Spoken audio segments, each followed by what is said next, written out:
지난해 8월에 미국으로 출국을 한 뒤 해외에 체류 중이던 유튜버 전한길 씨가 어제 귀국했는데요. 화면 준비했습니다. 함께 보시죠.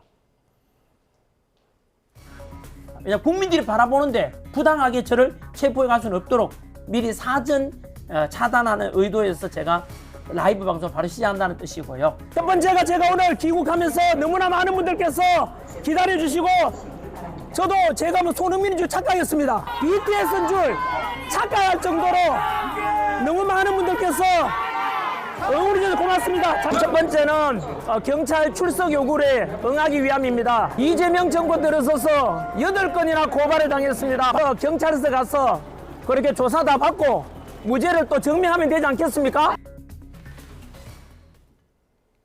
네, 전한길 씨 지지자들의 환호에 이제 고무된 모습을 좀 보여주기도 했는데 일단 뭐 다양한 이유가 있겠지만 이렇게 들어온 이유 경찰 조사를 좀 받기 위해서겠죠? 예, 출석하지 않으면은 아무래도 여권 유효가 될 수 있고요. 그럼 이제 뭐 같은 맥락에서 들어온 상태에서 구속의 사유가 될 수 있기 때문에 네.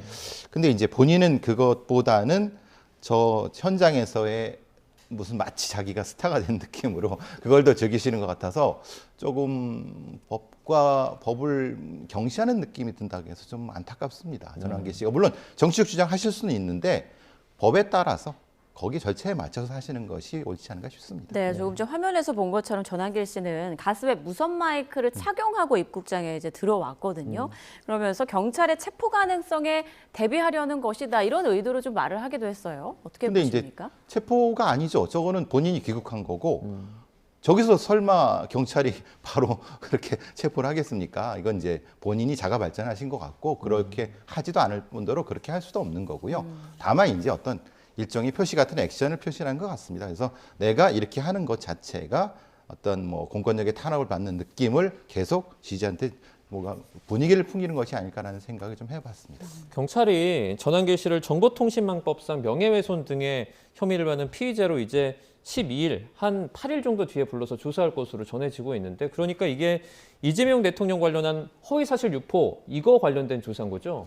지금 보도를 보면은 뭐 8가지 혐의로 뭐 고발당했다 이런 이야기도 있죠. 그런데 네. 전부 다 자세하게 공개되진 않은 것 같아요. 그래서 그 혐의 중에 하나가 이재명 대통령과 김현지 실장에 대한 허위사실 유포에 따른 명예훼손, 정보통신망법 위반이죠. 이런 혐의라고 보도가 되고 있는데 그 외에도 뭐 내란 선동이라든지 협박 등등 여러 가지 혐의를 받고 있습니다. 그런데 이거 좀 냉정하게 볼 필요가 있어요. 왜냐하면 이게 다 고발입니다. 네. 고발은 피해자가 한 게 아닙니다. 피해자가 했다면 고소가 되겠죠. 네. 제3자가 한 겁니다. 그리고 이재명 대통령 등에 대한 이 정보통신망법 위반, 명예훼손, 사이버 명예훼손이죠. 이거 고발은 민주당이 했습니다.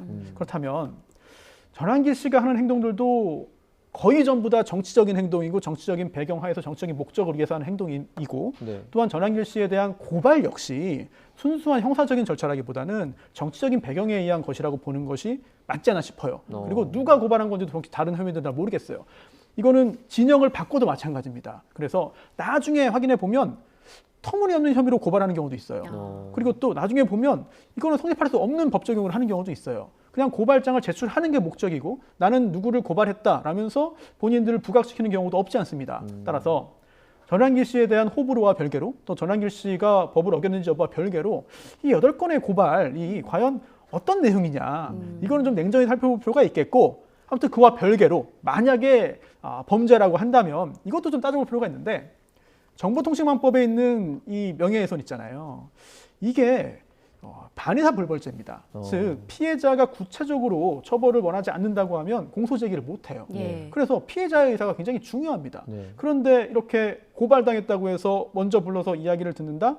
이것도 어찌 보면 약간 일반적인 절차와는 다를 수도 있어요. 그러다 보니 지금 전한길 씨 자체가 워낙에 정치적인 인물이다 보니까 기타 그와 관련된 수사 관련된 사항도 굉장히 정치적으로 해석될 수밖에 없다라는 생각이 들고 이거는 좀 냉정히 바라볼 필요가 있을 것 같고 다만 보도되지 않은 여러 가지 이야기들이 있을 수는 있습니다. 그래서 뭐 처벌 의사를 누군가 밝혔다든지 피해자들이 그럴 경우에는 당연히 조사를 해서 절차가 진행이 돼야 되는 것이기 때문에 언론 보도만 가지고 이 내막을 전부 다 파악하기는 아직 다소 부족해 보일 수도 있다는 생각이 듭니다.